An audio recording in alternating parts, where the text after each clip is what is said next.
By shopping at sportbikewrench.com, you're supporting OnTheThrottle.TV and their efforts to bring you the best sport bike videos on the web. sportbikewrench.com, performance parts, professional advice.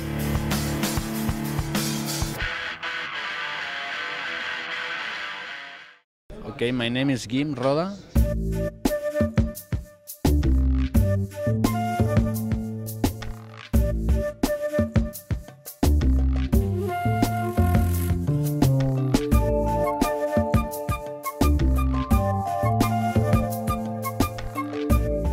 All right, Guim, we're with Guim with Motocard Kawasaki. Is that the official name of the team, Motocard Kawasaki? Kawasaki.com is the website, and about business in Spain, selling clothes for motorcycles.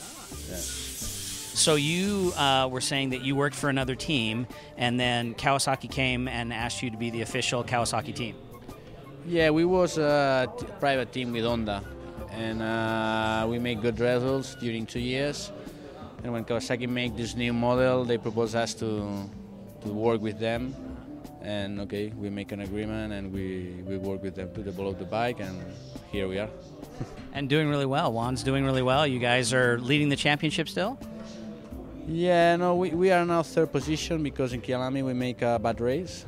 Then okay, now Liberty, I think it's first, 1 point Liberty and 3 points we stay behind. So, but okay, it's a close war, you know. So we still have to make 7 races. So we still have time to win. Okay, so you're going to tell us a little bit about the Kawasaki here. There's an interesting light here that we noticed right off the bat. This light right up here. Tell us about that light. Is that a warning light or something? Yeah, this is to show the rider that they have to change here, you know, because normally when they arrive to 6,000, then this makes some like intermittent lights, and then this is showing that they have to change. But normally they don't use it. They can see, but they're feeling with the noise, with the feeling of the bike, they know when they have to change. This is just to, in case they forget or something, that they advise. And they're changing at 16,000 RPMs or 12 or? Yeah, we can go from 15,800 to 16,400. Normally, it's depending on the corner. If we need little more reps to arrive, we can increase each here. So we play in this base. Yeah, it's good. Yeah, that's pretty high. Okay, so then you have, this is all carbon fiber dash here that holds all that on, and then this is the air scoop. Yeah, the base of the bike, we take a standard bike. Normally the regulation from Supersport is not like Superbike, so you cannot change all the bike. So chassis must be the same, swing arm must be the same. Then the rest you can change near everything. The problem is you cannot modify the design of the bike. So we take out the fairings, take out the handlebars, all these parts, electronic parts, the ECU to control the engine. All this is new. I don't know, pads, brakes, many things on the bike we can change, but chassis and swing arm we cannot change, and the engine we cannot change many things inside. We can change maybe we can touch the cylinder, we can make the I don't know how to say, the gearbox, we can change the gearbox. Okay. We can put some parts inside, but very base regulation, you know. So it's easy.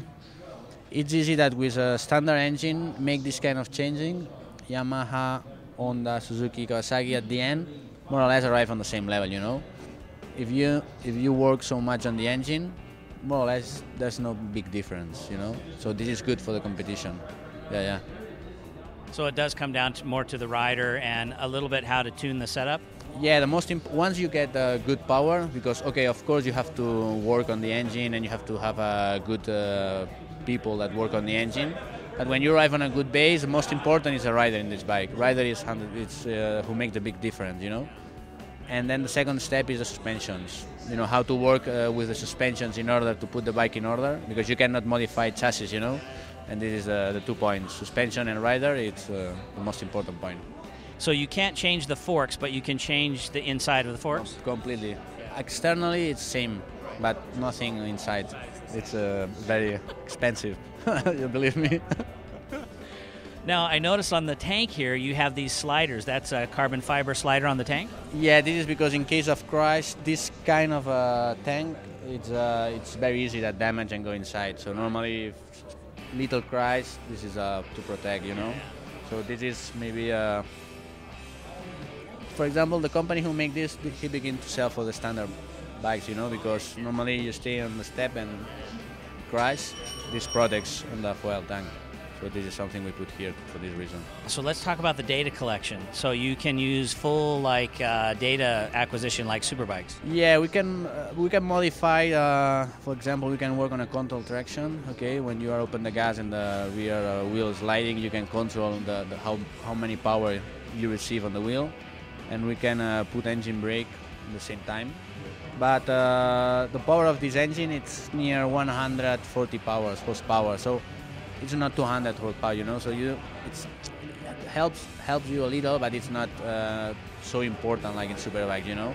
So we can adjust a little in case at the end of the race we need that with a used tire not make so spinning.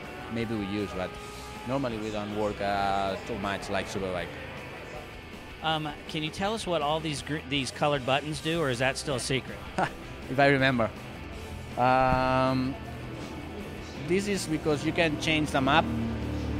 You have two different maps. For example, if you want a map with more low RPMs or more torque on the top of on the low and the bottom, or more potential on the top of the engine, you know, you can modify here.